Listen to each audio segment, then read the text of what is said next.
Hello everyone, welcome to Mr. Noctory. Today we're heading to ancient Egypt, a topic that absolutely should not be brought up after dinner, the royal incestuous love of ancient Egypt. In ancient Egypt, the gods didn't just represent nature, they also set the moral standards of society, and here standard means every family was a closed-loop gene pool. Starting from the 4th dynasty, pharaohs began marrying their own sisters, intentionally and publicly, for one simple reason: divine bloodline. Before we begin, if you truly find this a peaceful place to hide late at night, please like and subscribe, but only if you genuinely want to. No pressure. Like the rule in old taverns, you stay only if you need a quiet seat. And you know what I love most? Reading the comments, seeing where you're from and what time it is.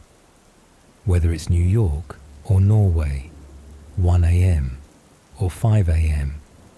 You're still here, and I see you. Now dim the lights, turn on a little fan if you have one. Not because it's hot, but for that soft humming sound. Congratulations. You're living in the modern world and not part of ancient Egypt's royal family. Because if you were a pharaoh, there's a high chance the person you'd have to marry was your own sister, not because you wanted to, but because an entire 3,000-year-old civilization was staring you down and saying, choose love, no choose bloodline. Sounds insane? Absolutely. But remember, this is the world of pyramids, of mummies, and of family trees so twisted even computers would crash. They didn't call it incest. They called it maintaining divinity.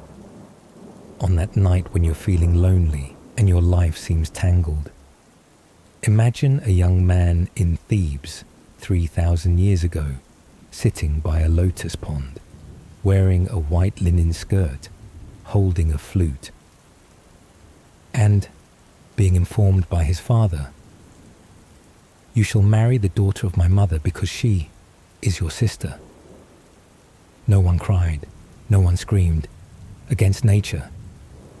Just the sound of ceremonial drums and the silent curse.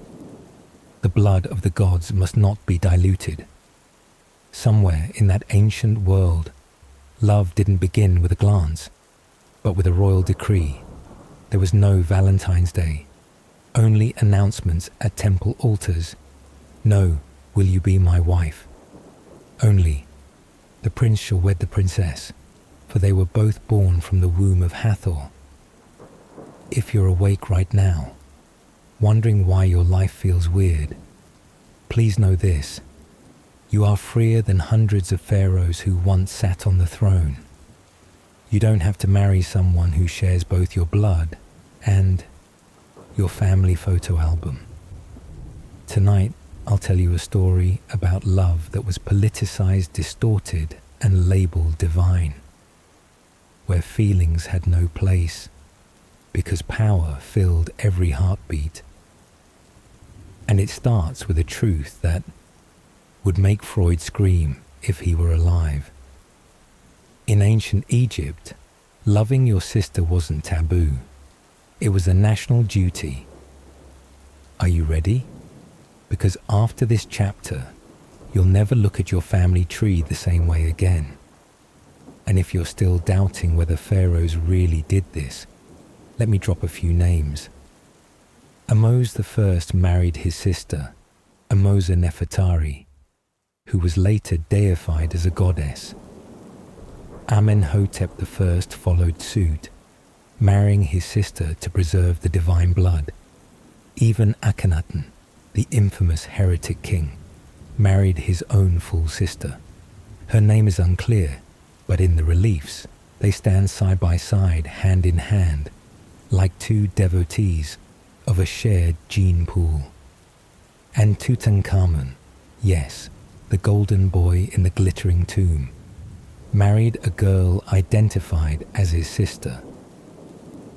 The 2 fetuses found in his tomb were their children. This wasn't an exception. It was royal policy, a policy written in mummies and granite. If Hollywood rewrote this today, the audience might respond with lawsuits. But in ancient Egypt, it was official state propaganda. If Netflix produced a series about Akhenaten marrying his sister, they might call it Game of Bones, Royal Edition. The opening scene would feature a man praying before a god statue, then walking next door to propose to his sister. The story is enough to make both Freud and HBO request a leave of absence. But in Thebes, it was duty, it was belief, it was political purity dressed up as family.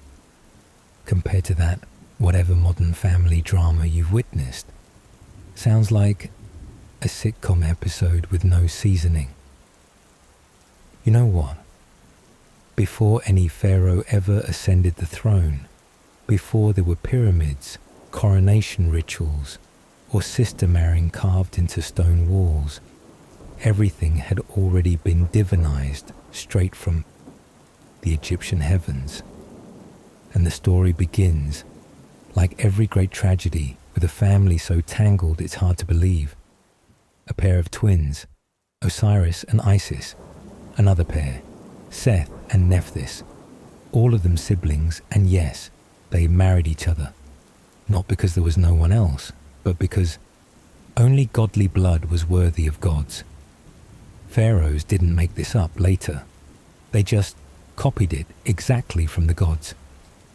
Osiris, the god of life of the Nile River, of golden ripe grain, was described as handsome wise, and with a voice as deep as freshly ploughed earth. And Isis, goddess of magic healing femininity and absolute loyalty. She was his sister. They married. They were happy until they weren't anymore. Because you know who didn't like the beautiful love between 2 siblings? Another brother named Seth, god of storms, chaos, jealousy, and an inner turmoil, like the final episode of some Netflix series. Seth couldn't stand the light radiating from Osiris, couldn't bear that Isis was both his sister-in-law and the goddess of everything he didn't have. So he plotted to kill his brother, and not just kill. He chopped Osiris's body into 14 pieces, then scattered them all over Egypt, like some kind of Easter egg hunt, Divine Corpse edition. Sounds like a horror movie. Welcome to Egyptian mythology, where love and blood both flow through the sand. But the tragedy didn't end there. Isis' sister, wife, healer, full-time adventurer wandered across the delta, collecting each piece of her husband's body. She stitched him back together, used magic and one divine kiss to bring Osiris back to life in a single night. And that night, they conceived Horus. In short, Isis resurrected her husband with love and sorcery, became the mother of a god, and single-handedly kicked off a mythological war that lasted over 300 years. No couple in Egyptian history was worshipped like Osiris and Isis. Great temples like Abydos and Philae were built to retell their love story in stone. Isis is carved holding Osiris's body. She doesn't cry. She just watches because tears don't bring life, but magic and loyalty do. They were the ideal, not just for love, but for silent, tragic love, where life walked alongside death and shared blood was an eternal vow. So when a pharaoh married his sister, he didn't think, oh, this is so wrong. He thought, I'm doing what the gods did. And when the people saw the image of the pharaoh holding hands with his wife, his blood sister, entering the temple, they didn't find it strange. They saw it as sacred. If the gods could do it, then humans must do it too. While other cultures, like the ancient Jews, condemned incest since Genesis, Egypt put it on the altar.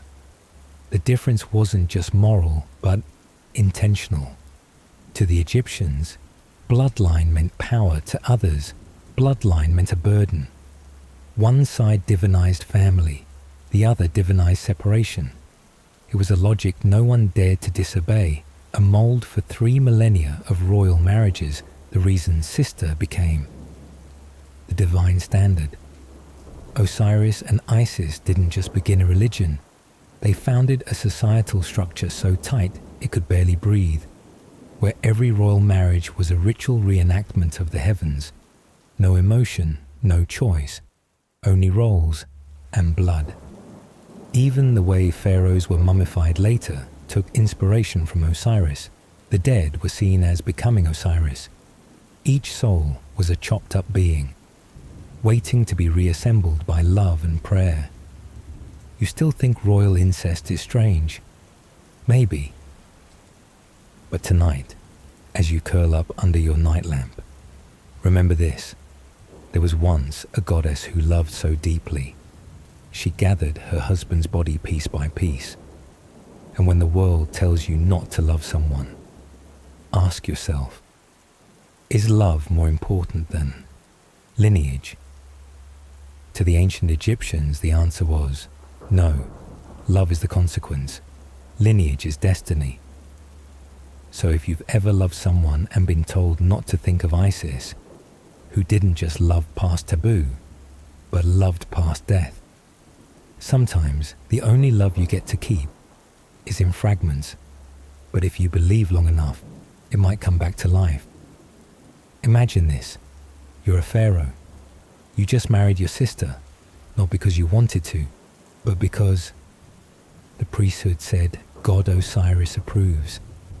Now you have to produce a child, not a kid to play chariot games with, but an heir, someone to inherit the throne, the bloodline, and your legacy, tangled like a spool of Egyptian thread.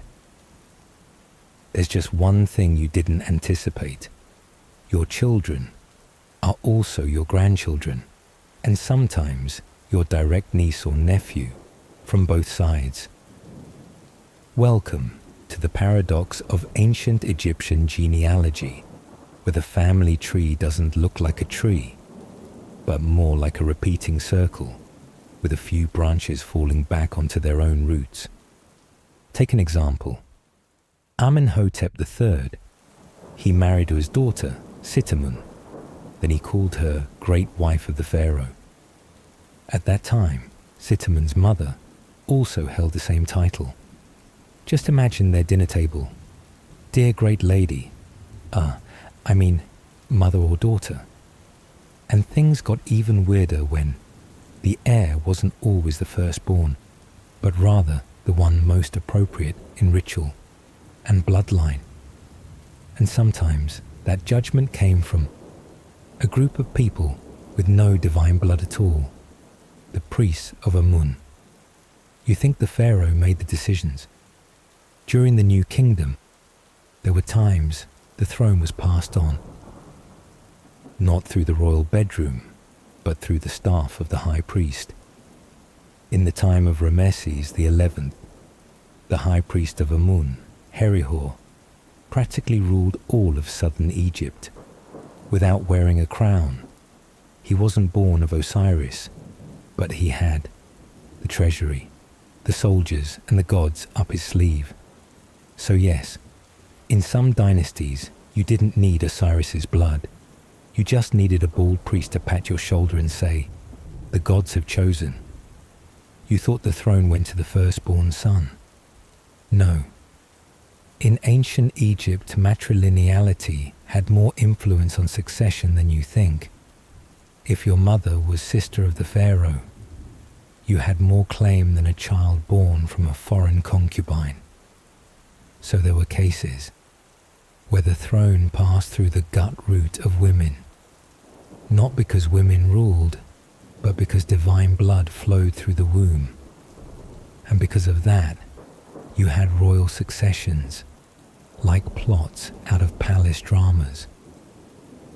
The king dies, his wife marries the next pharaoh, sometimes her stepson, or she declares herself king, dons a fake beard and tells the people, "This is the will of the gods." And yes, that's Hatshepsut, woman stepmother queen, the one who crowned herself as a man and ruled like a god.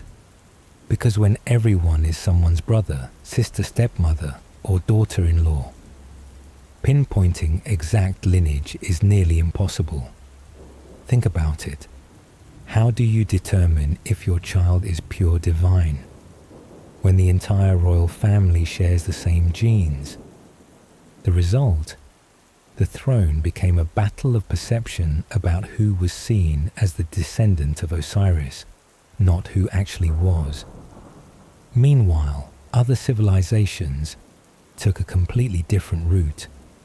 In China, the throne passed to the eldest son, rightfully so.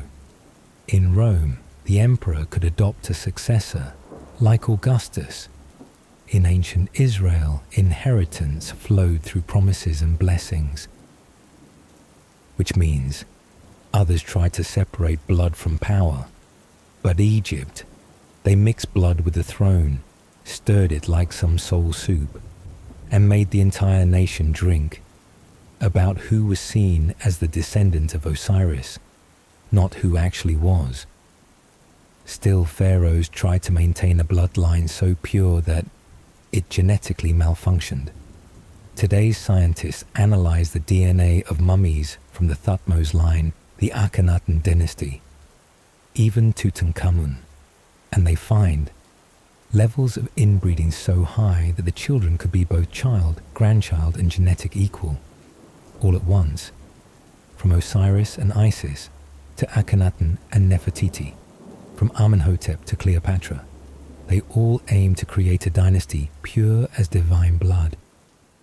But the price was internal chaos, genetic disorders, and succession struggles lasting 3,000 years. And like a dark joke, that closed-loop bloodline didn't produce gods, but produced a Tutankhamun with a deformed skull and crippled foot. That boy, when unearthed, left behind more than 130 walking canes in his tomb, a skull unusually long, as if never fully formed, a jaw that receded deeply, crowded teeth, and a foot necrotic since youth. Tutankhamun left behind no quote, no political legacy. He only left a coffin too small for royal standards, and a whisper, never spoken. Still think preserving bloodline is beautiful. Ancient Egypt tried, and they left not just pyramids in the sand, but mummies that couldn't stand. Passing down the throne by bloodline might make the gods smile, but it makes all of humankind tremble. If you think the story of marrying your sister to preserve the bloodline has reached its limit, let me introduce you to Cleopatra VII and her first husband, who was also her 10-year-old brother, Ptolemy XIII. No, you didn't misread that 10 years old, still had baby teeth, still needed to be spoon-fed, and was forced to become king of Egypt just because he had the right last name. Let's clarify something. Cleopatra was not ethnically Egyptian. She was a descendant of the Greek general Ptolemy, best friend of Alexander the Great, who later took over Egypt and made a law. We will act like Egyptians, but do it the Greek way. What does that mean? It means incestuous marriage, worship of Osiris, wearing fake beards and calling each other gods, all done as a copy, but translated from Greek. So when it was Cleopatra's turn to inherit the throne, she did what tradition required: marry her brother, to ensure a pure bloodline for the crown. And that's when everything started melting like wax under the desert sun. Ptolemy the 13th at the time was still a child, not yet weaned off power. In illustrations from this period, he is always carved with his index finger in his mouth, a symbolic sign of a small child who can't speak yet. And indeed, he couldn't speak, at least not in politics. But Cleopatra, she didn't just know how to speak. She spoke 9 languages and never let anyone write an official statement on her behalf. One side was a trembling young prince, the other, a queen with a gaze sharp enough to decapitate a court. Where do you think this relationship was heading? Immediately after the fated wedding, Cleopatra did something never done before in the dynasty. She removed her brother's name from royal documents. She signed decrees alone, stood before the people as an independent pharaoh, and refused to share the crown. The result, the court, used to the style of co-ruling monarchs, began to grow uncomfortable. In this group stood out 3 names: Pothinus, the powerful eunuch Achilles, a general fond of backstabbing, and Theodotus, a tutor dripping in Greek tragedy. These 3 treated Ptolemy the 13th like a loudspeaker they could control. They ran the court, blocked Cleopatra from the military, and turned the palace into a stage play. Whose lead actor didn't know he was acting? You can imagine it. Cleopatra playing politics against a toddler advisory board, where one couldn't read, one preferred knives, and one adored Sophocles. How do you win that? The Ptolemy faction rose up, forcing Cleopatra to flee the palace and retreat to Thebes. A small civil war was ignited, with the villain being a child not old enough to drink beer, and a queen named after a snake, swearing she'd return. And just like in a movie, while Cleopatra was on the run, a man from the west, Julius Caesar, arrived in Egypt. Cleopatra knew she couldn't politically outmatch her brother's entourage, so she rolled herself in a carpet, secretly carried into Caesar's chambers as a decorative gift.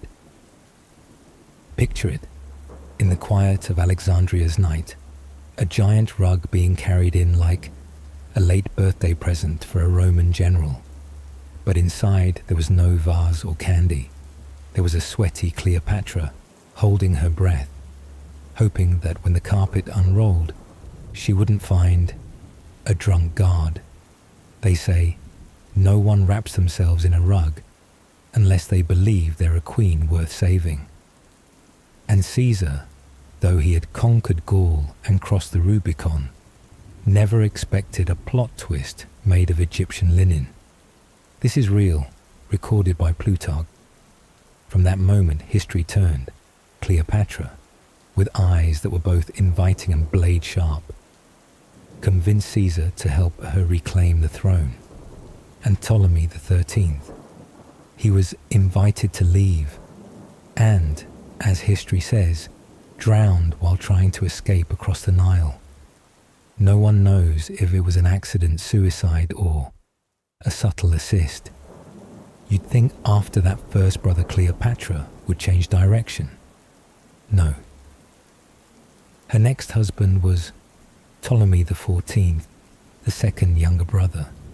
This time he was only 12, and like the brother before Ptolemy the 14th, also died under mysterious circumstances a few years after marrying Cleopatra. No grand funeral, no golden statues, just a few muttered lines in Western annals. Some say he was poisoned, some say he simply vanished like a faint shadow behind Egyptian silk. Whatever the case, everyone understood. Cleopatra had no patience for stepmothering again. She had tried, yielded, waited, but the political world then had no place for kindness, let alone for child husbands. This time there was no more doubt. The Snake Queen had no time to raise siblings. After Cleopatra's death, Rome rewrote history. No one mentioned she ruled a stable country for nearly 20 years, spoke 9 languages, or maintained peace with Rome throughout her reign. Instead, they painted her as an Eastern witch, seducing men, poisoning husbands, and destabilizing an empire with just one glance. They turned Cleopatra into an excuse for moral military intervention. And so, intra-family marriage, once a tool to secure the throne, now became the pretext to end an entire civilization. Cleopatra lived on loved Caesar, then Antony. She bore children of mixed Roman and Egyptian blood. But in the end, after losing the Battle of Actium, Cleopatra chose death by snake venom to preserve the final image of a pharaoh unbowed. But what about the brothers she had married? They disappeared from history like shadows. No complaints, no achievements, just a few small statues with fingers in their mouths. Because sometimes in ancient Egyptian history, sucking your thumb was easier than being king. If you're a psychologist and you accidentally walk into a royal wedding in ancient Egypt, turn around quickly and find a way out. Because before you can ask, how old is the groom? You'll hear the answer, still learning to write the word mother. Not all weddings have flowers and music. Some only have power and genetic duty. And in the world of Egypt, where bloodline is seen as the political soul marriage between siblings became a ritual, not for love, but for isolating power. For hundreds of years, pharaohs married sisters, queens married brothers, and fathers gave away daughters, not because of deviance, but because it was the divine norm. They believed that Osiris and Isis had set the model, and that maintaining divine bloodline was a sacred act. But when holy ideals meet real hormones and puberty crisis, tragedy floods in like the Nile in hot season. And that tragedy isn't just emotional, it's etched in genes. Modern studies on mummies show spinal deformities, protruding jaws, even signs of Marfan syndrome recurring across many pharaohs. But Egyptians didn't have a concept of genetic mutation. They only saw, if a child was born unusual, it was the mark of the gods. Crooked shoulders. The gods are balancing heaven and earth. A misshaped head. A sign you carry both worlds, life and death. We have pharaohs marrying sisters, then poisoning them for suspected betrayal. Queens giving birth with their brothers, only to be judged by the court for overpowering male roles. Cleopatra wasn't the first, and she wasn't the last. Before her was a long line of politically engineered marriages so extreme, even Freud would shy away from analyzing them. An example: Rameses II, the most glorious king, also married 3 of his daughters and was still worshipped as a god. The question is no longer why, but who dares ask? Modern psychology would call this generational trauma, but in Egypt they called it legacy. And when power is passed by blood rather than ability, love becomes a tax. While Egypt sanctified sibling marriage in the West, Greece saw incest as tragedy, and Rome had strict laws and hypocritical speeches. But who was more moral when Egyptians married to preserve the throne while Romans married to keep land?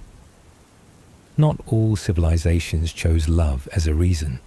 Some picked political logic and called it by a fancier name, tradition.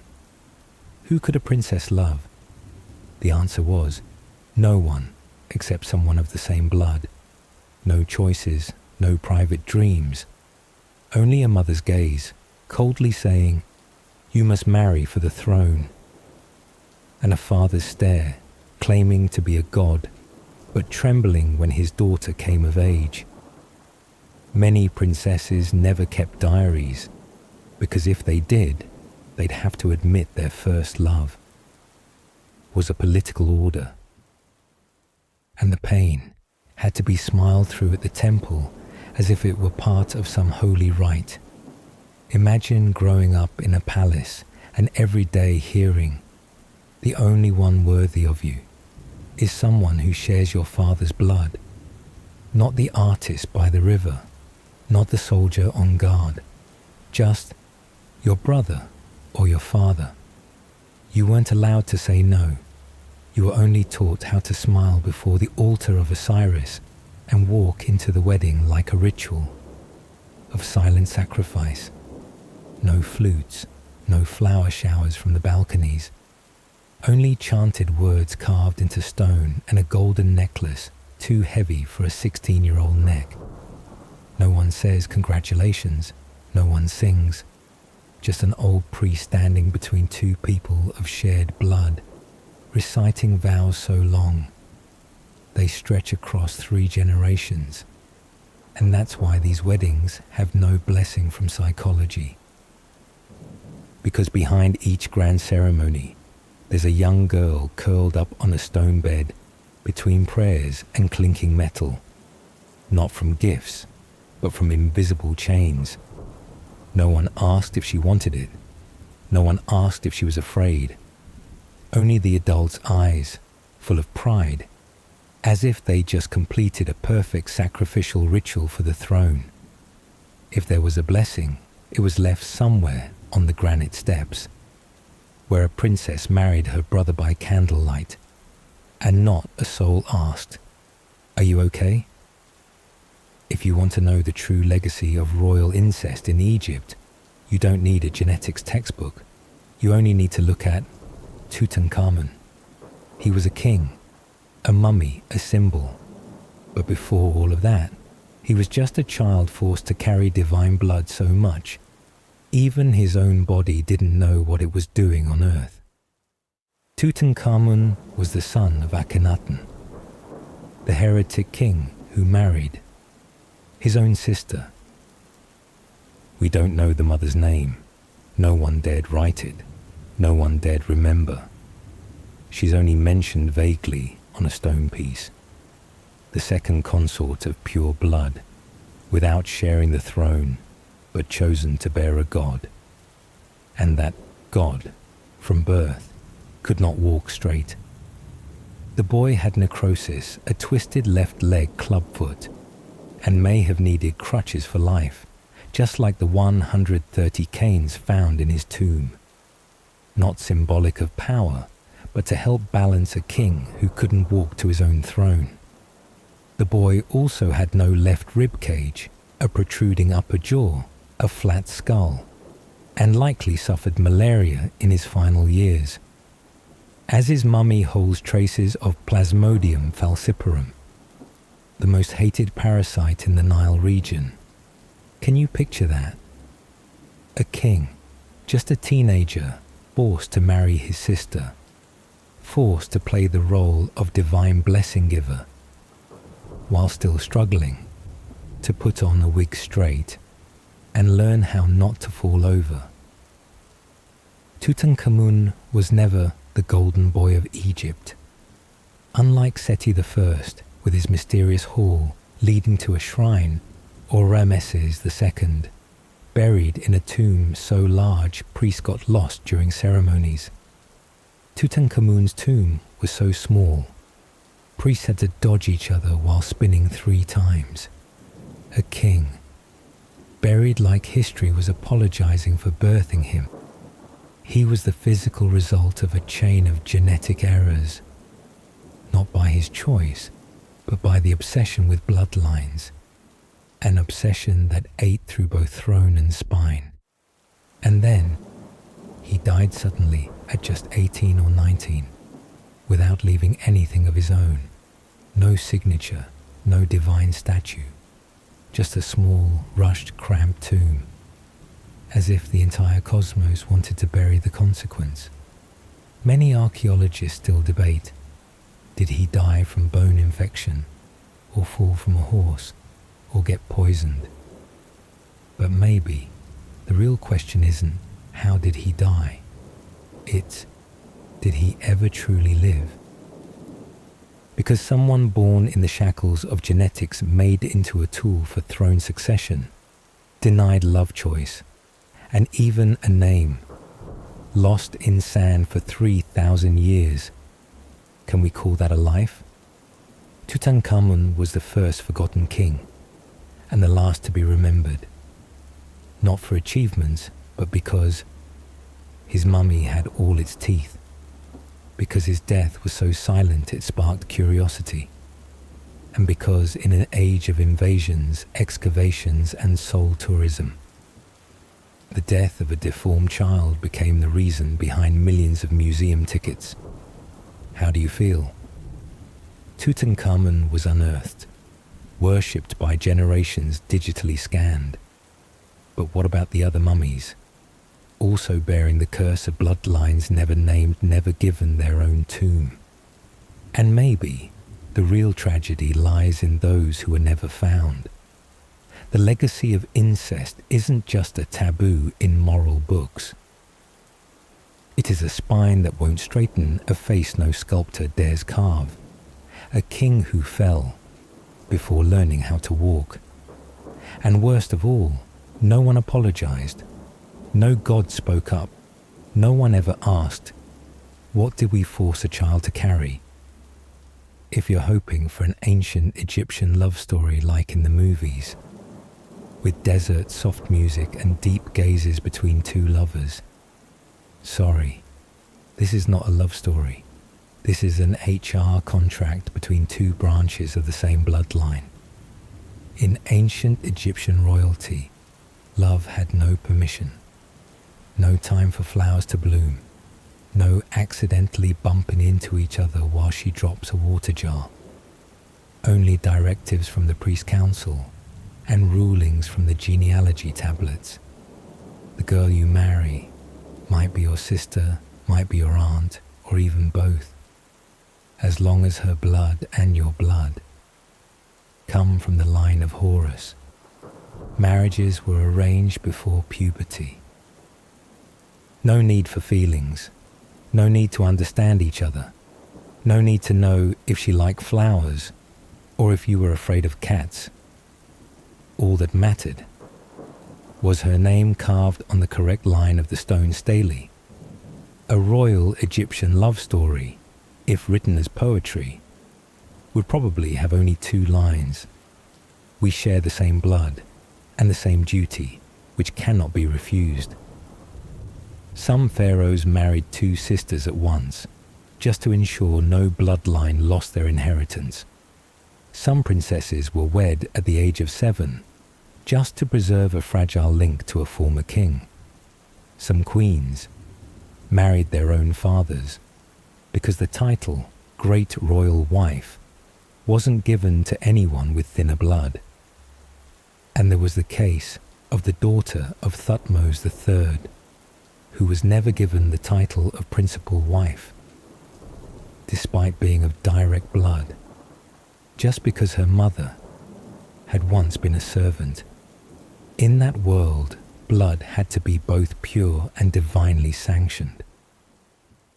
Choose wrong, and you lose the throne. No one wrote songs for these relationships. In fact, in surviving handwritten documents, the marriage clause between royal members is stated like a tomb construction law. She may enter the sanctuary after the blood offering, if her blood is not diluted by lineages outside of Horus. Love, if it existed, was already stamped and approved before either party could read. The ancient Egyptian love poems we've found, like those on the Chester Beatty papyrus, speak of longing to hold hands at sunset, but none carry royal names. They are the words of commoners, workers, slaves, those allowed to love. Meanwhile, poetry from the pharaohs was about carving names into each other's backs to mark who belonged to whom. In Mesopotamia, a prince could marry the daughter of a priest. In Greece, a poet could paint pottery about love for a slave. But in Egypt, if your blood wasn't from Horus, the love you offered was considered arrogance. Can we call this love? Or just a yearning that wasn't allowed to be born? There were no love songs, only spreadsheets and oval-shaped skulls. To love in Egyptian royalty didn't need poetry. It was national duty, a political chessboard, where every square held a pair of twins who never chose each other.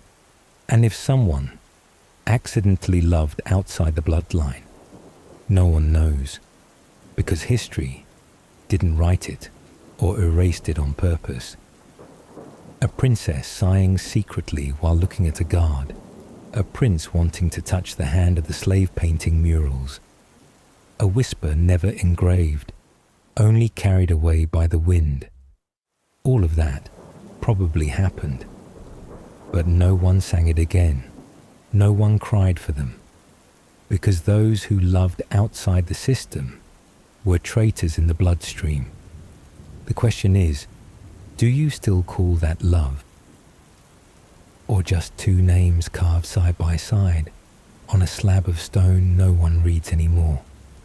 And when those romantic contracts lead to Tutankhamons, to nameless mummies, to broken breaths on the first wedding night, then maybe the price of preserving bloodline is the extinction of emotion.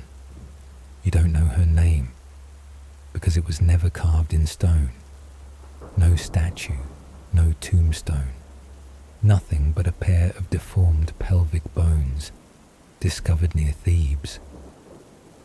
Archaeologists labelled her F-134b, not Pharaoh's lady, not daughter of Ra. Just adult female died in childbirth, teeth worn down from eating bread mixed with stone. You don't know what scent she liked, whether she laughed often, or if she ever loved anyone, because ancient Egypt didn't give her that right. She was a royal woman of insufficient bloodline, a body used but never named. She might have been the 8th wife of a 3rd prince. She might have been a cousin of a pharaoh chosen for high fertility rate in her lineage. Or maybe she was just the one called upon on a night when the principal wife couldn't conceive. No marriage license, no official record. In ancient Egyptian law, an unofficial wife, also called a haremti, wasn't protected by any legal document. If she bore a son, the child might be acknowledged as heir, but she wouldn't be. If she bore a daughter, both could be erased from all court records. No sentencing, no punishment, just forgotten. Only bloodstains on a white cloth and a fetus that never got to cry. The Kahun Papyrus, one of the oldest medical texts, recorded how to test if a woman could conceive by giving her melon water and observing her urine. For them, the woman was never asked if she wanted to have children. She was merely a living experiment, her womb judged before her heart was even heard. When her body was found, her hands were still on her stomach, not out of maternal instinct, but because of pain so great no one came to help. The back of her skull was cracked, not from violence but from prolonged malnutrition. That woman didn't die of tragedy. She died from being forgotten. And you won't find her name in any history book, but you will find hundreds of bodies like hers beneath the hot sand, in unmarked burial pits. They are what remains of marriages not allowed to love, the consequence of keeping bloodlines at any cost. Not every woman got to be Nefertiti. History names women like Tiye, wife of Amenhotep III, with captions like, the most powerful woman in Egypt, not because of beauty, but because she was chosen. Tiye was sculpted, praised in poems. The woman in the dust wasn't named, not because she was lesser, but because no one stood behind her to protect her right to live as a human being. Not every death is embalmed in perfume. Some are embalmed in silence. And if you ask whether she ever loved anyone, the answer is maybe, but that love wasn't chosen, wasn't allowed to live, wasn't spoken, wasn't remembered. Just like her, a woman who was never chosen, not by the gods, not by history, and certainly not by anyone of noble blood. Not everyone born royal accepted marrying their sister. Not everyone declared divine agreed to sleep with their cousin. And not everyone in ancient Egypt believed that preserving the bloodline preserves divinity. Some tried to break that cycle and paid the price. The first was a prince, his name erased from every stone, but a letter fragment found in the El Haibe papyrus tells, I beg to marry the one I love. She is the daughter of a tax scribe, but she reads the stars, and her soul is purer than even Hathor's. There was no reply, only exile. He died of swamp fever, a nameless grave. Then there was a queen, not the pharaoh's sister, but a Nubian woman. They said he loved her eyes, but historians claimed only because the pharaoh had no surviving sisters. Some modern scholars believe this may have been like Akhenaten and Nefertiti, a marriage not based on bloodline but rare companionship. Nefertiti wasn't his biological sister, but she was seen as co-ruler, sharing both throne and downfall. And maybe that's why history envied her. Married out of necessity, but ended up happy. The court whispered, the dynasty trembled, then she died in childbirth, and her name was intentionally misspelled on stone, so no one could trace her. Others stayed quiet. A pharaoh's daughter fled the palace, found months later, living in a village with a potter. They were brought back for secret judgment. No one knows the sentence, only that their bodies weren't buried in the royal cemetery. There was also a boy who wrote his journal in charcoal on his room wall. In Deir el-Medina, the village of tomb builders, many handwritten graffiti were found. I love her like Horus loves the sea. Though not of noble line, my heart beats enough for two. These are misplaced verses in a world that only recorded victors. Each time I see her, my heart beats not like one born to rule. His name was scrubbed from every brick, but that wall still stands. In a dark corner of the Amarna palace, a confession never forgiven. None of them were included in official history. The reason lies not only in belief, but in social structure. Loving the wrong person. In ancient Egypt, disrupted order. If a pharaoh could love the daughter of a tax scribe, how could people believe in divine hierarchy? People didn't fear kings for muscle, but for blood said to come from gods. Loving differently shook that entire pyramid of power. But they were living proof.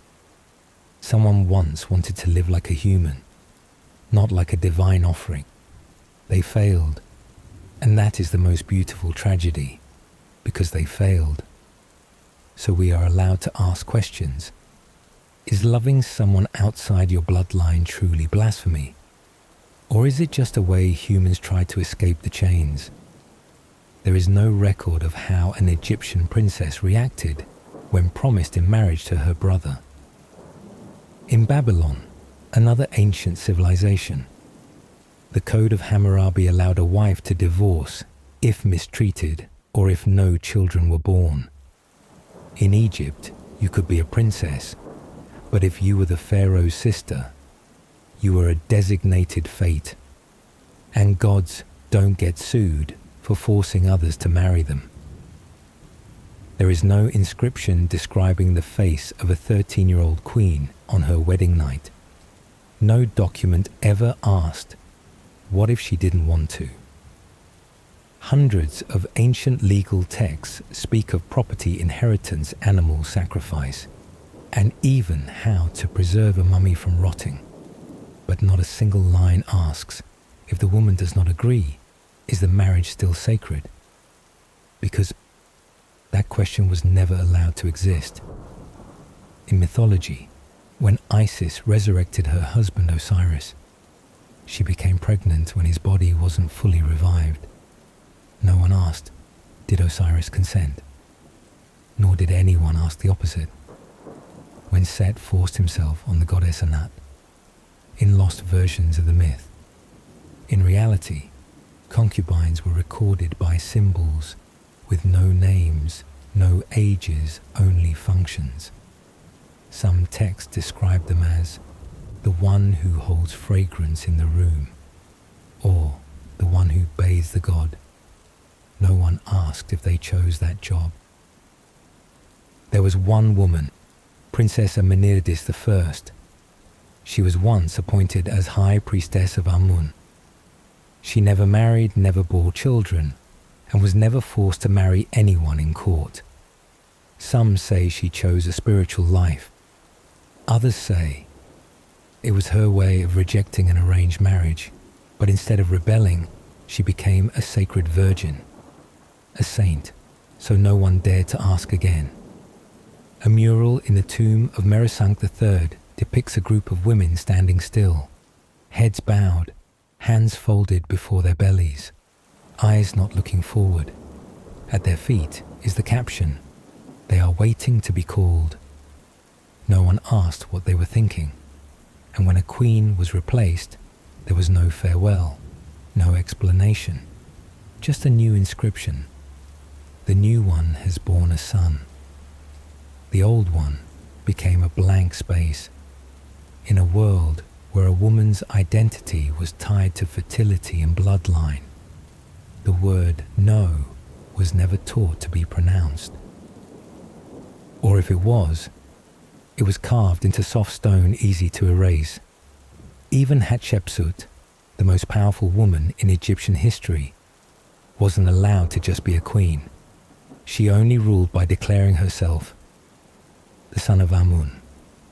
When power did not accept a female form, even upon the throne, she had to speak as a man, so as not to break the divine bloodline illusion.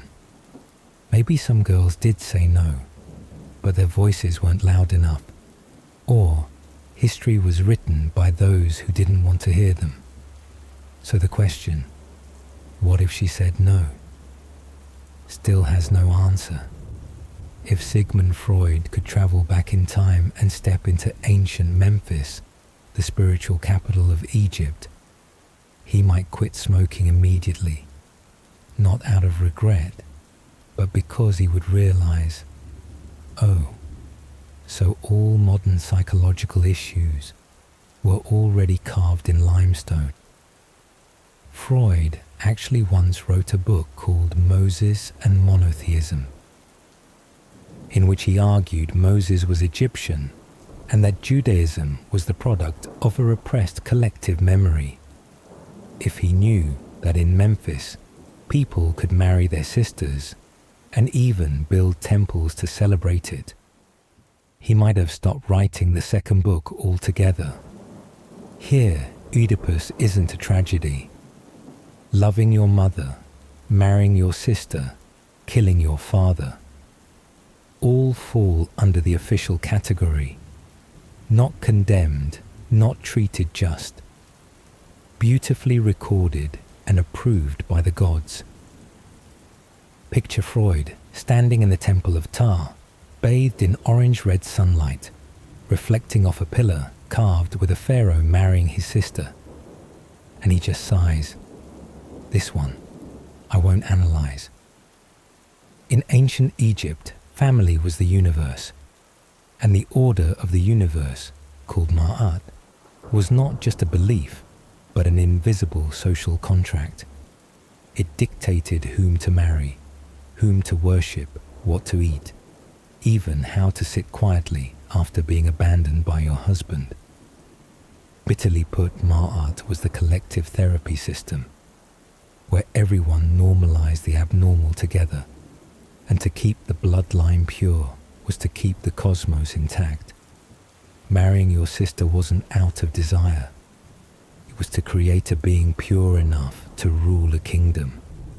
Some ancient texts show if a pharaoh didn't marry his sister, people would question his divinity, meaning not marrying your sister was the abnormal thing. If Freud asked, did they feel guilty? The answer would be, guilt doesn't exist here, only cosmic disorder. Imagine Freud being invited to the palace to analyze Pharaoh Tutankhamun's dream. Freud: "Sire, you dreamt you were running from a fire." Tut: "No, I dreamt I married my cousin and had to produce a hunchback heir." Freud: "And how did you feel in that dream?" Tut: "There were priests chanting, golden statues glowing, and everyone congratulated me." Freud sighs: "I respectfully change careers." And if you were the woman in that marriage, you had no choice, but you would be called the one with the divine halo. You were part of the order. No further questions needed. Freud may be famous for the unconscious, for repression, for libido. But if he lived in Memphis back then, he would have to rewrite everything. Because in Egypt, nothing was repressed. Sex, power, divinity, all drawn big, carved large, and displayed in temples. On a relief from Akhenaten's time, you'll see the pharaoh kissing his wife, Nefertiti, while the sun god Aten beams down rays, ending in tiny hands. Surrounding them are 6 daughters, 2 of whom later married their father. That sculpture doesn't depict happiness, it depicts legitimacy, and Freud would definitely choke on his pipe. In the West, people hide psychological imbalance under layers of culture. In Egypt, they called it mythology, and then built statues for it. When Freud came to Memphis, he didn't just see pyramids. He saw a society where psychology was ritual and therapy was worship, where there was no mental illness, because everyone played the role they were given. And if you felt something was off, then it was your fault, not the system's. And when the sun set behind the temple of Ptah, Freud might sit down and write one final note. Welcome to the place where every repression was publicly carved, but every inner voice remains buried forever. You hear people talk about royal bloodlines in a reverent tone, as if that blood contains the light of Ra, but ancient Egypt will whisper to you at 3 a.m. that light doesn't light the way home.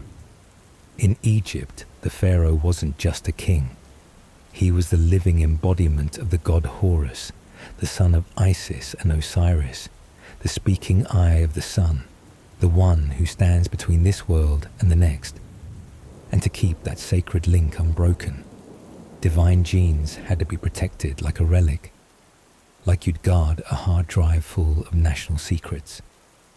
Except the hard drive gives birth and it can marry itself.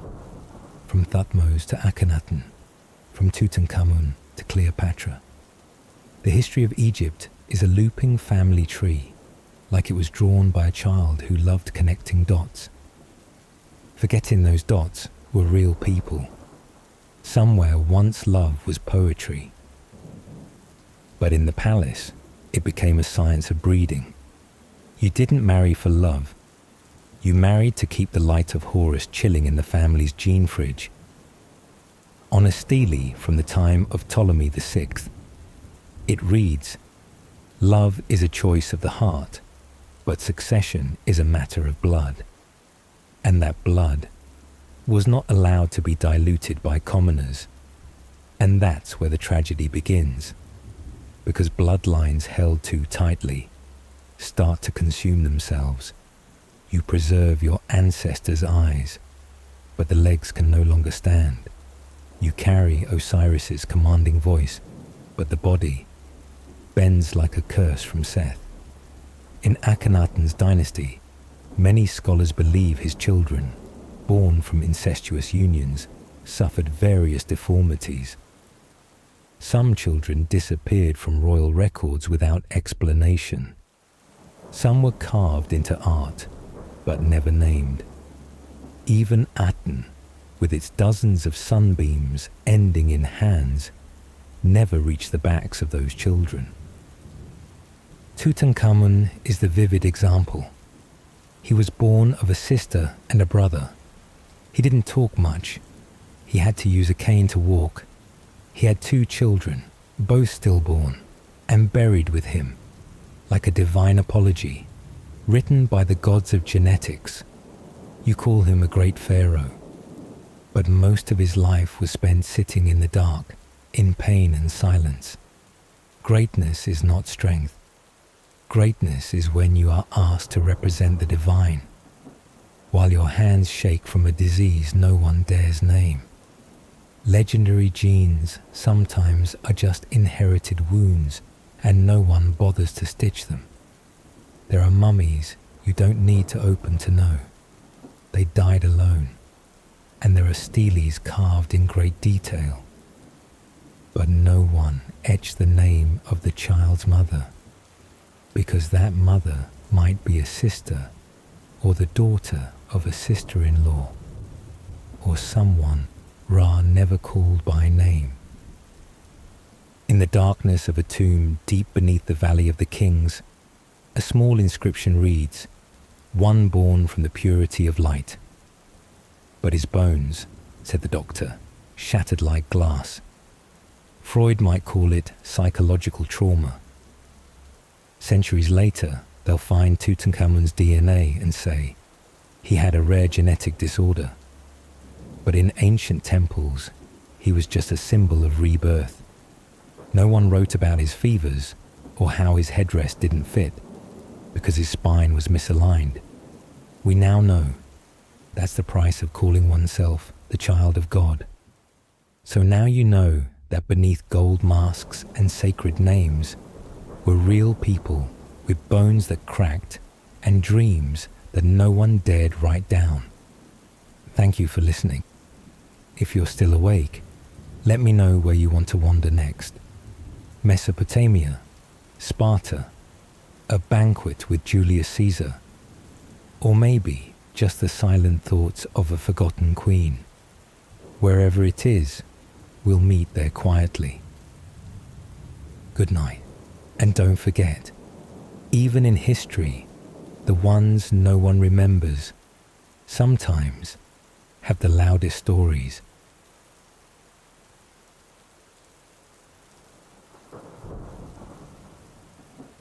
History of Ancient Indians, Ancient Native Americans. The history of ancient Native Americans encompasses many diverse and complex cultures, spanning from the Paleo-Indian period to the arrival of Europeans in the Americas. The ancestors of Native Americans came to the Americas from Asia, perhaps at least 15,000 years ago, via the Beringia land bridge. The cultures that followed developed into unique civilizations with achievements in art, architecture, and technology. Before there was Washington, D.C., before there was the Declaration of Independence, even before Europeans first laid eyes on the American shore.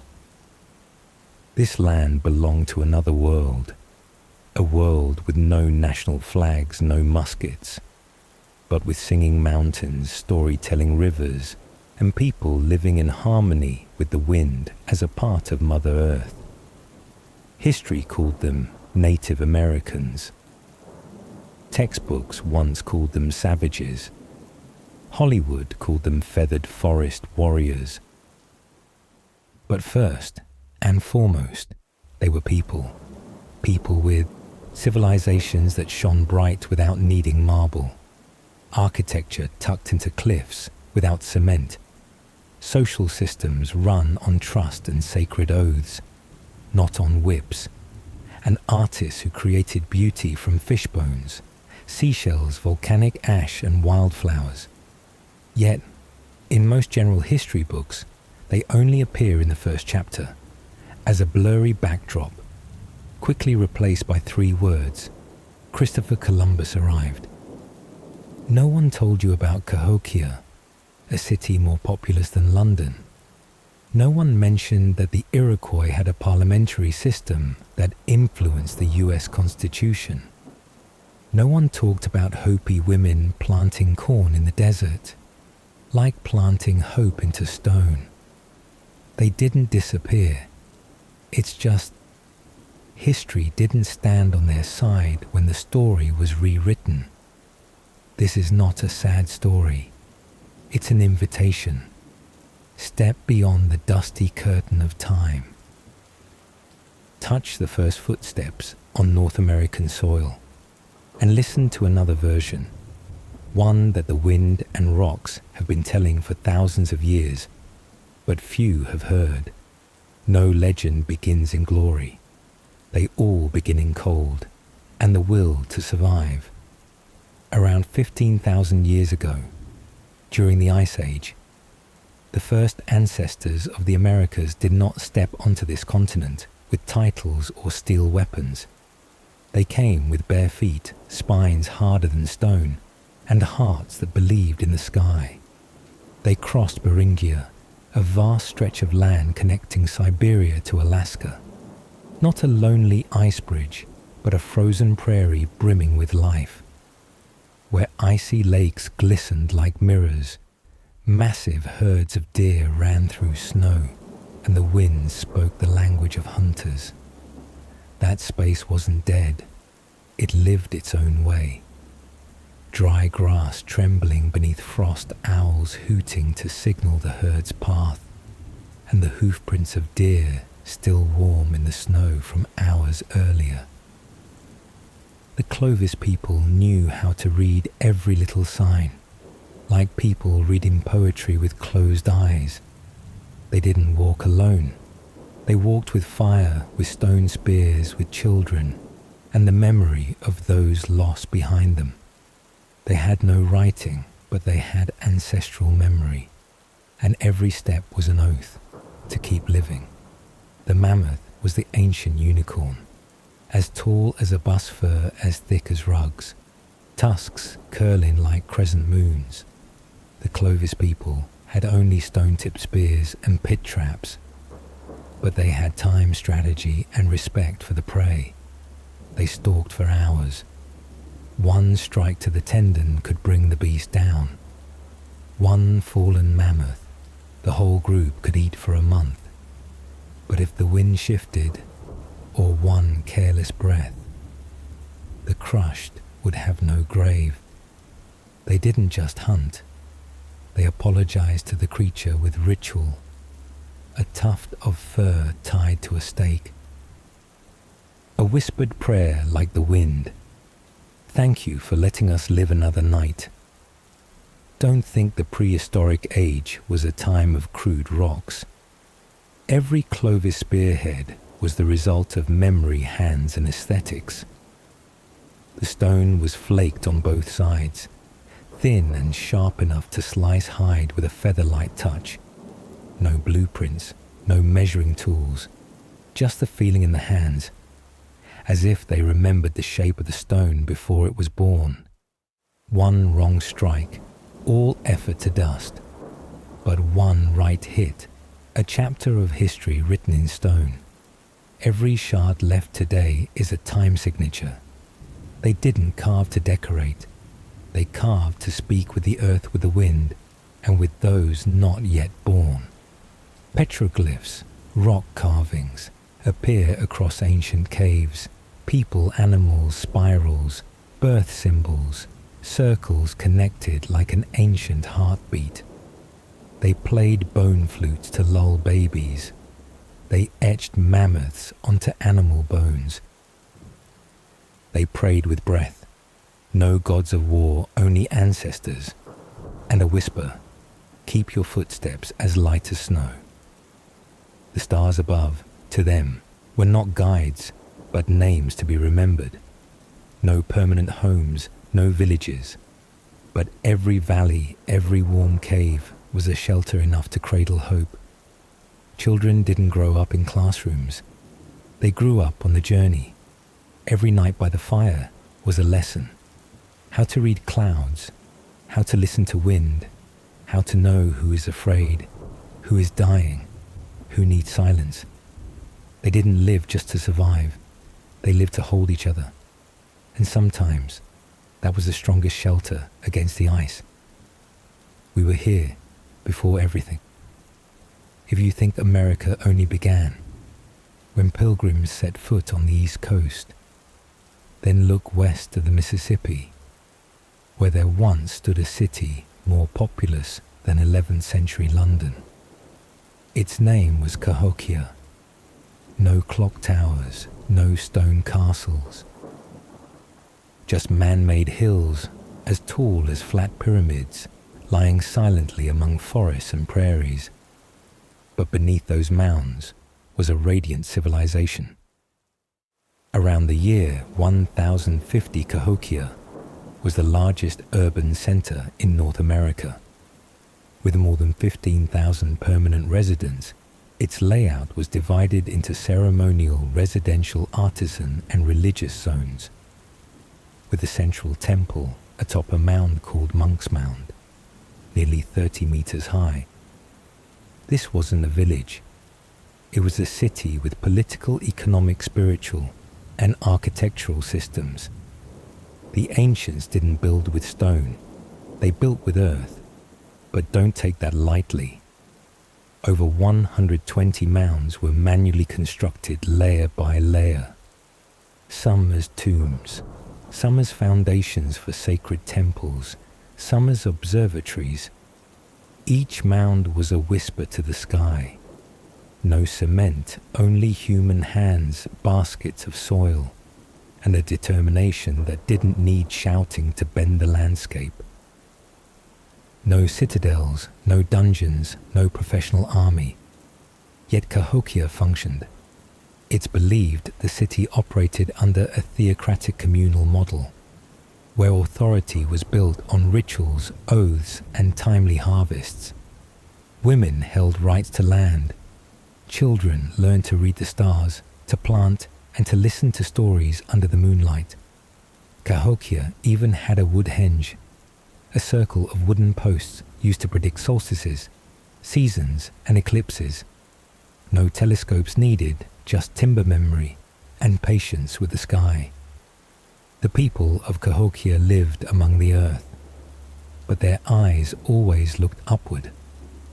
On special days, thousands of Cahokians gathered at sunset. Drums thundered from the mounds, mixing with the scent of burning wood, fresh blood, and wild grass. People danced, wore costumes, painted their faces with red clay, and silently lined up to climb the ceremonial steps. At the center stood Woodhenge, wooden pillars rising like the teeth of a giant shark, where priests raised their hands to the sun, prayed for harvests, begged the gods for life, and sometimes accepted giving part of it away. Not all rituals were bloody, but not all were pure. Between the heart of the earth and the light of the sky, Cahokia told stories through ceremony and silence. Behind the rituals and majestic mounds was a quiet yet awe-inspiring life. The Cahokians grew corn, squash, beans, harvested seasonally, and stored food in deep pits lined with dry grass. They wove with hemp-made pottery from sun-dried clay and braided baskets from river reeds. Women weren't just homemakers. They were the heartbeat of daily life. They decided when to plant, manage food supplies, and nurtured myths within lullabies. Children grew not through books, but through the sweat of their fathers, the popcorn crackling laughter, and the lessons hidden in wind, whistling through wood-henge poles.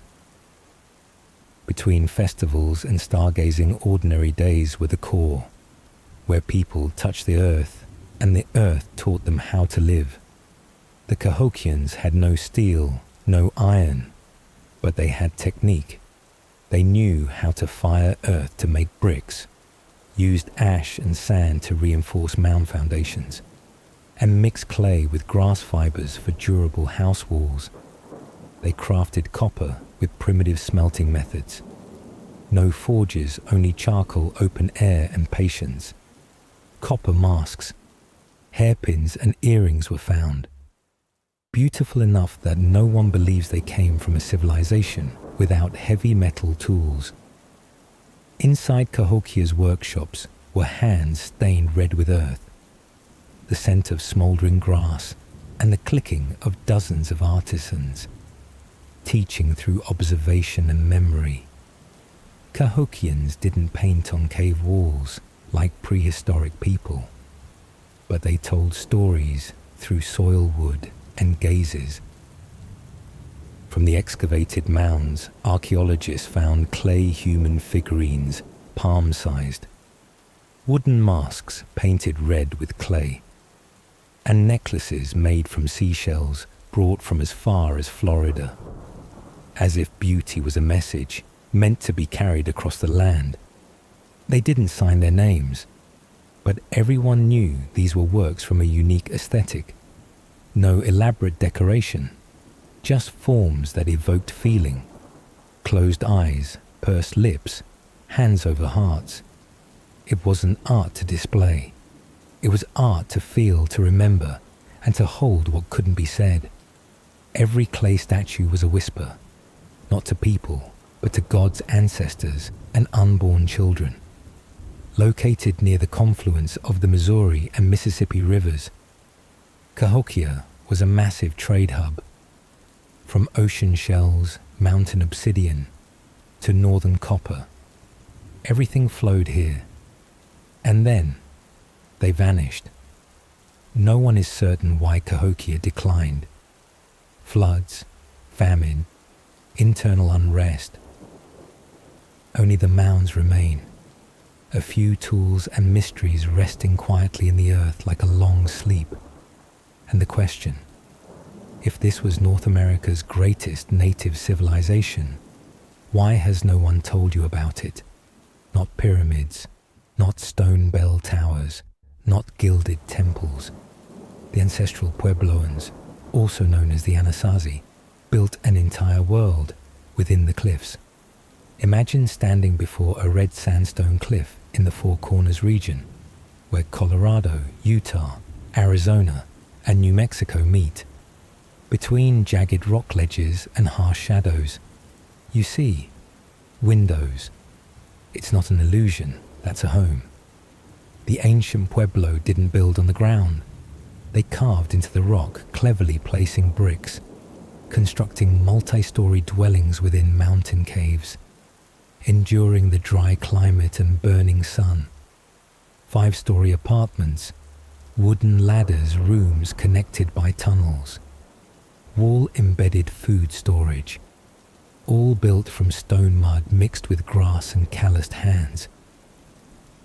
The most iconic structure, Cliff Palace, located in Mesa Verde National Park, with over 150 rooms and 23 kivas, ceremonial chambers. It wasn't a temporary shelter. It was a full-fledged urban, spiritual, and social center. The ancestral Puebloans didn't just look to the sky to dream. They looked to the sky to live. Atop Fajada Butte in Chaco Canyon, they placed 3 upright rocks forming a narrow slit. Every year on the summer solstice, sunlight passed through the gap, creating a blade-like beam that hit the center of a spiral symbol carved in stone. No bells, no clocks, but they knew the seasons were shifting. Which seeds to sow, which gods to name, which paths to close. Thus, they used light and shadow to mark time, guide rituals, and keep the rhythm of community, as if the whole desert were a living stone calendar. Think nothing grows in dry land, they'll make you think again. The ancestral Puebloans developed dry farming techniques, built stone barriers to trap water, chose fast-growing corn, and used nighttime dew for irrigation. They grew green corn, lima beans, yellow squash, and stored seeds across generations.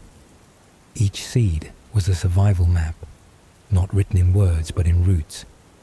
Chaco Canyon wasn't just a center. It was the heart of a ceremonial network spanning hundreds of miles. The Pueblo didn't build walls. They built roads, straight roads, as if drawn by a ruler, cutting across rough terrain, connecting Chaco with distant settlements and sacred sites. Not for trade, not for marching armies, but for pilgrimage, for rituals, for reaffirming sacred memory. They could walk for days without maps, only following stars and orally passed down stories. Each step a prayer, each turn a chapter in ancestral history. They didn't call them highways, they called them memory roads. While other civilizations revolved around the father, the Pueblo revolved around the mother. Families were matrilineal, land granaries seeds, all passed through women. When a man married, he moved in Kachina rituals. Men became ancestral spirits, wearing wooden masks painted red, blue, black, and danced to the beat of drums.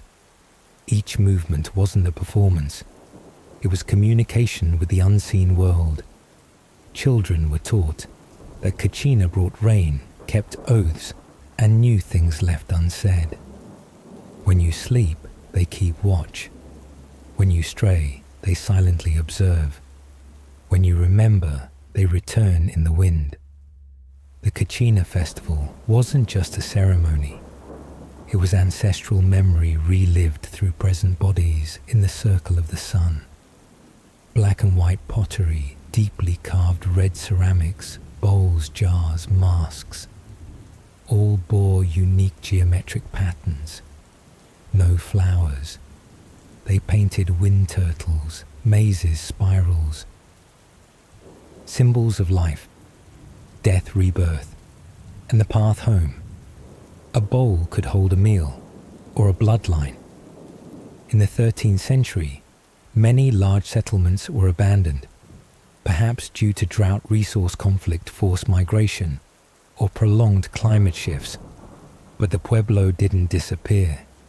They became the ancestors of modern tribes, like the Hopi Zuni Taos. And though the old cliffs may crumble, memory still clings to the wind, to the sand, and to patterns that never wash away. Each stone knows how to keep a promise. And the ancients, they lived in stone as if living inside the very heart of Mother Earth. Not every civilization measured time by metal striking bells. Some peoples, like the ancient ones of North America, lived by the breath of the earth, the sunlight, and the waxing and waning of the moon. In the dense forests of the east, where the moon rises through red maples, you won't find stone fortresses or golden palaces, but you will find cornfields winding along creeks, villages shaped in circles aligned with the sun's path, and stories that never stop being told. Eastern native peoples like the Iroquois and Algonquin didn't just plant crops. They held ceremonies before sowing, asked permission from the forest, and thanked the rain after every harvest. The sacred three, corn, beans and squash, were always grown together, like three sisters guarding one another. Beans climbing the corn stalks, squash shading the roots, and corn stretching tall toward the sun. The technique? Remarkable. But more important was the reverence. The earth wasn't property. She was grandmother. Not everyone built permanent villages. Many native groups like the Ojibwe Abenaki or Cree lived by the rhythm of the 4 seasons. Each season a letter from Mother Earth, where berries would grow, where fish would spawn, where snow would melt early. They moved with the herds of deer, with the flight lines of ducks, and with the position of the sun on the river. Homes were built with bark or animal skins, foldable, carrying memory as well as shelter. Not wandering, but journeying by ancestral memory. Without minute hands, they used drum beats. Each drum beat carried weight. In ceremony, the drum wasn't just an instrument, it was the keeper of community rhythm. When the drum spoke, people knew. It was time to tell stories, time to dance the sacred, or time to listen to things unseen. The steady resonance through the forest didn't just reach ears, it entered hearts, resetting the inner time of each person. This was time not measured in seconds, but in sensation. It was time. No clocks, but they had the first birds of spring, the current of the stream, the shift in wind's taste, and the voice of the night owl. They didn't check calendars to know when to harvest. They heard the frogs' early calls, felt the air's moisture, and saw the wildflowers change color. Their clocks were in their ears, their noses, and the soles of their feet touching the ground. In a place without paper calendars, women were the first to feel the seasons. They knew when to sow, because the morning wind had changed. They felt the ripeness of soil with their palms, without measuring temperature. No one asked Grandma the time. They just watched her fold the corn basket, change her shawl, or begin to hum an old tune. And they knew it was time. The most common phrase in the village wasn't, "When is the ceremony?" It was, "Ask her if it's time yet." In many native communities, elders didn't rule. They listened, remembered, and passed it on. Each person was a piece in a larger circle where no one sat above and no one was left behind. In councils like the Iroquois, every decision passed through women, through matrilineal clan mothers, who never raised their voices but were never ignored. In many native communities, the moon wasn't just night's lantern. It was a living calendar. Each full moon was a reminder. Time to pause, reflect, forgive, and begin again. The Green Corn Festival is one example. People cleaned their homes, burned away mistakes, fasted for a night, and shared the first cornmeal of the new season. No one was allowed to carry resentment past a moon cycle, because if the moon could renew itself, people should learn to do the same. The ancients didn't build churches because they believed wind had memory and trees could hear whispers. Offerings didn't need incense. Just one corn kernel placed gently, a song played on a wooden flute, or a vow unspoken. They didn't cut forest to build temples. They made the forest itself into a place of prayer. No need for books. They had wampum, strings of shell beads woven together, forming memory you could wear. Each color, each pattern meant something. A treaty, a name, a fated day. Wampum wasn't for decoration. It was for those who kept their word, those entrusted with the retelling.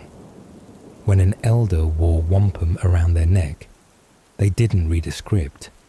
They recited history by mouth, by gaze, and by the trust the village held in them. No documents, no libraries. But grandmothers told grandchildren, mothers sang to babies, elders spoke under moonlight.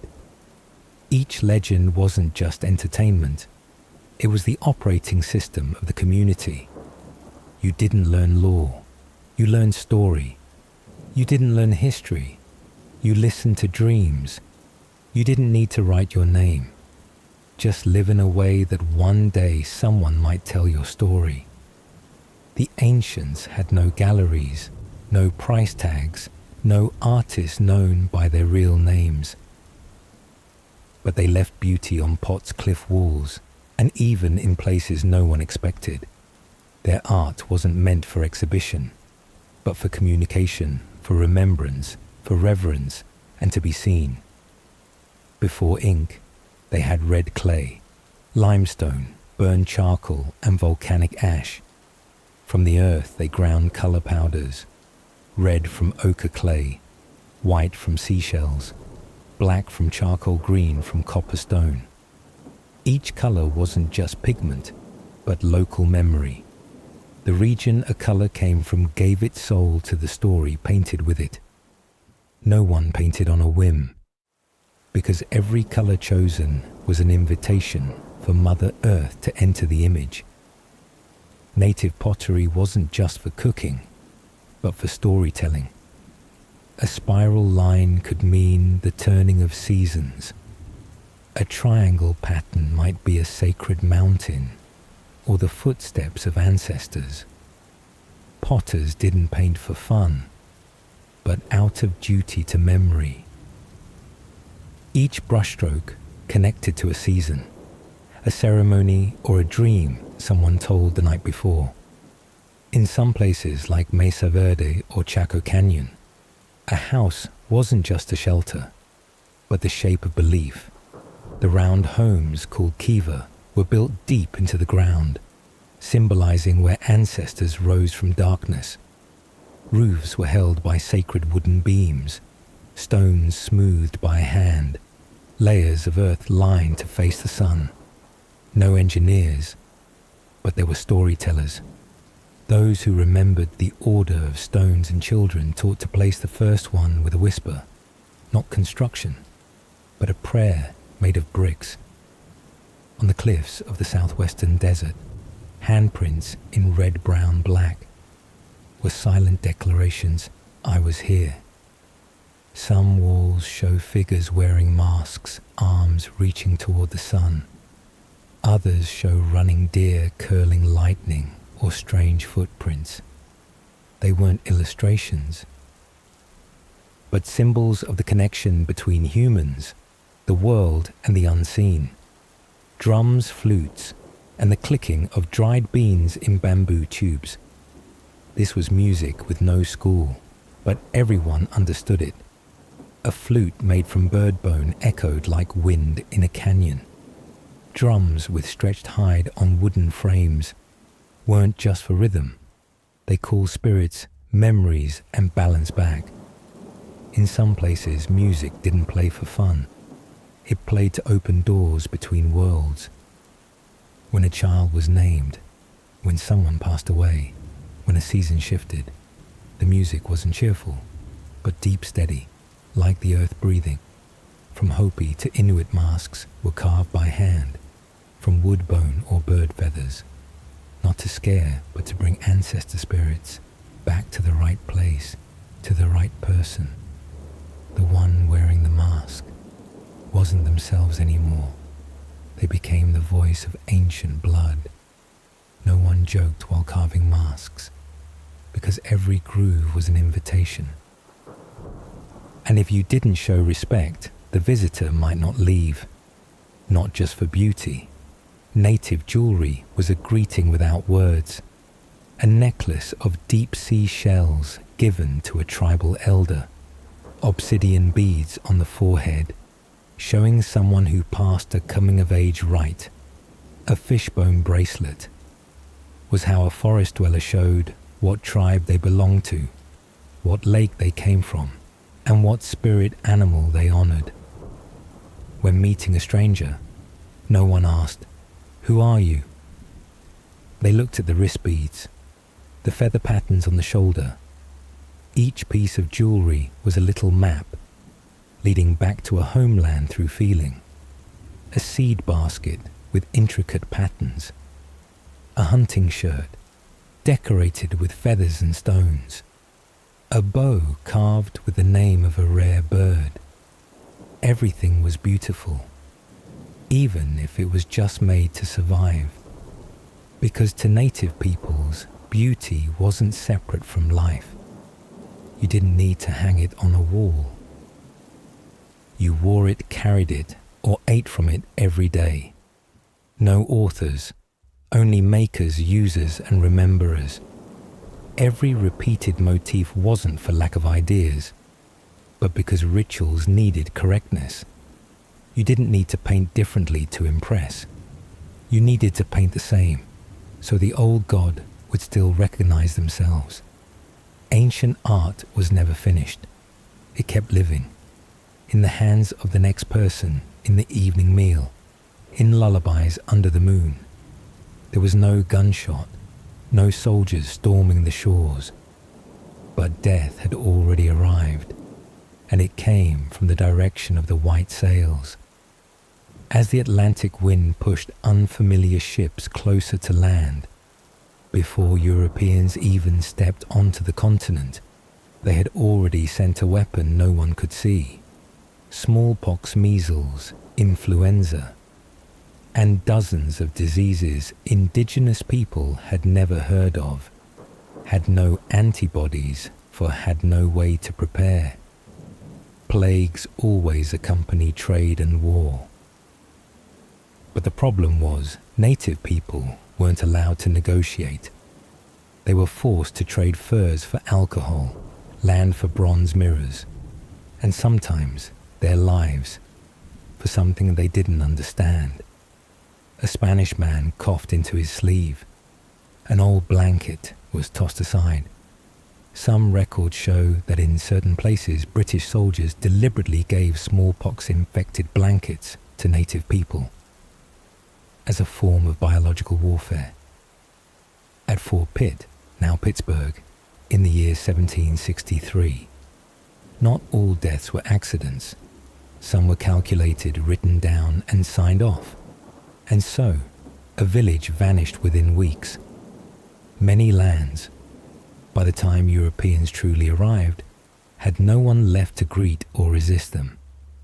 Estimates suggest that from 1492 to the end of the 16th century, over 50 million native people across the Americas died from disease. For every 10 people, 9 didn't live to see the next generation.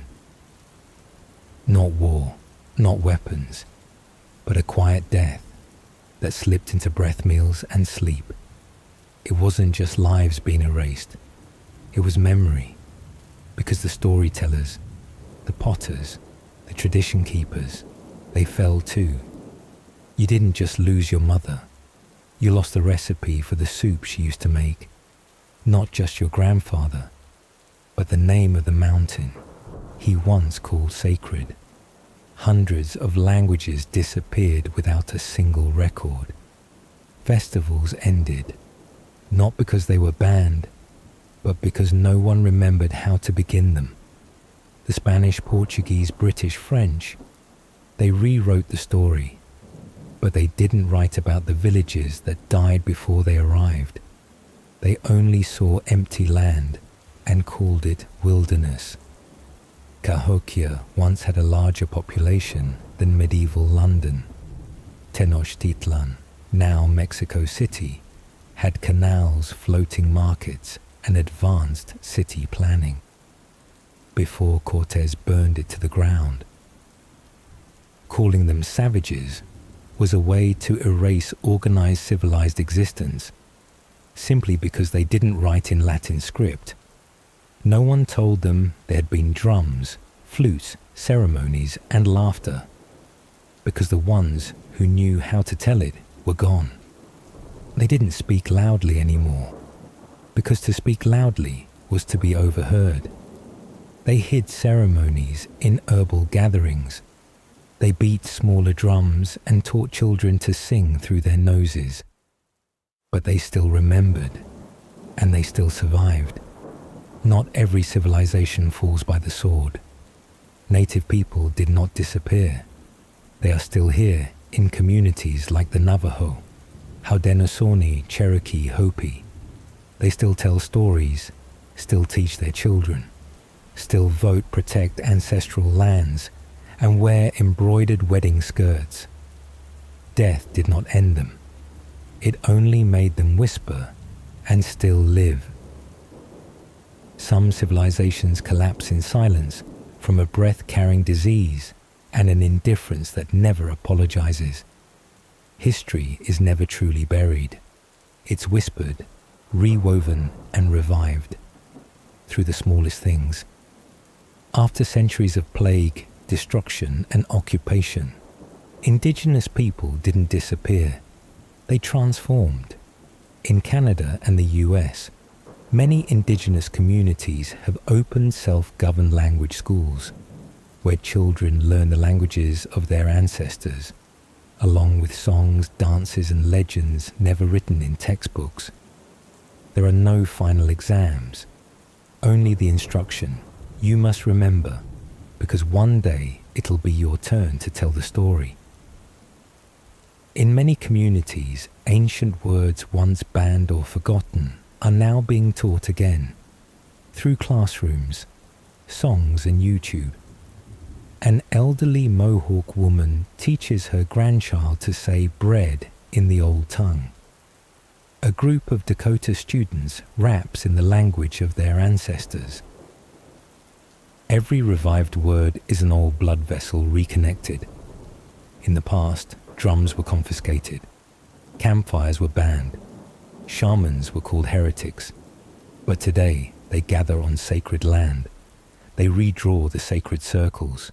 They burn cedar. They dance the old dances, not for tourism, but for remembrance. Some cry when beating their ancestral drum for the first time, because they no longer feel orphaned from history.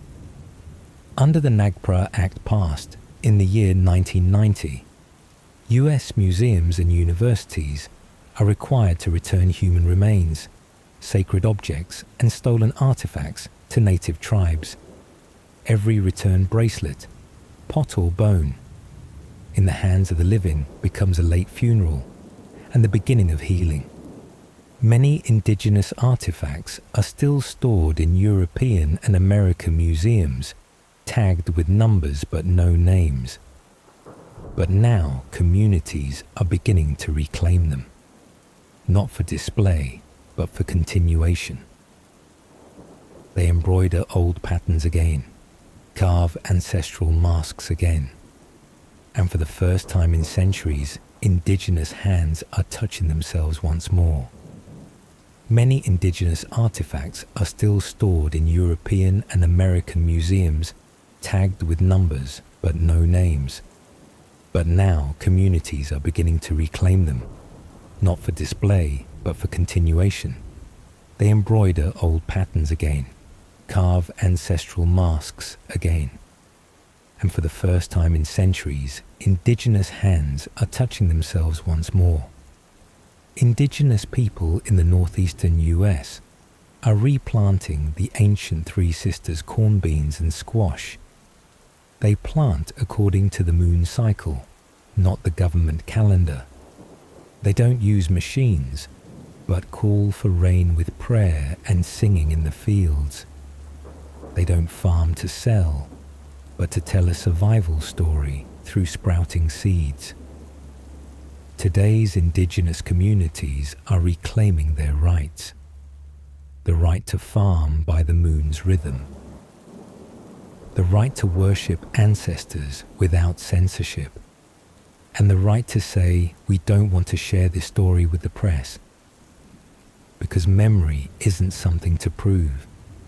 Memory is something to live with and protect. Today's indigenous communities are reclaiming their rights. The right to farm by the moon's rhythm. the right to worship ancestors without censorship, and the right to say we don't want to share this story with the press. Because memory isn't something to prove. Memory is something to live with and protect. Indigenous people are not returning because they never left. In some places, they're rebuilding traditional camps, not to live in, but to rest memory. No signs, no recorded audio, only wood smoke, the smell of grass and the breath of those who still remember. They only went quiet, waiting for a generation gentle enough to listen. And now, those who once whispered are speaking again, in the voice of the 21st century. Modern America was not built on empty land.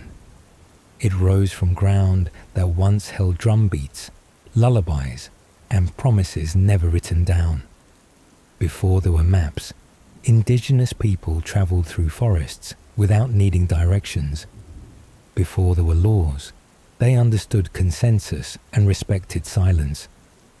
Before there was a president, they had elders who sat around fires, telling stories like philosophers. The Iroquois Confederacy, also known as the Haudenosaunee Confederacy, existed as one of the earliest autonomous federations in the Americas. They selected leaders through collective memory and trust. No one interrupted. No one decided alone. They sat in a circle and every voice had a place. That structure later influenced the founding fathers of the United States. But history books stayed quiet. Each community had a sacred hearth. Not a cooking fire, but a place where names, spirits, and generational transitions were lit. The keeper of the fire was often a woman, a grandmother, mother, or eldest sister. She didn't just tend the flames, she kept the identity of the entire lineage. Before Galileo, indigenous people built stone circles, earth lodges, and ceremonial mounds, all aligned with the North Star moon shadows and shifting seasonal clouds. They didn't need a compass because they never believed they were lost. No paperwork, but there were oaths. A child was named by their first breath and the dream their mother had. That name was a legacy. No stamp, no certificate. It was an open code for that child to remember why they existed. Not everyone was called by their real name, unless they had lived in a way that honored it.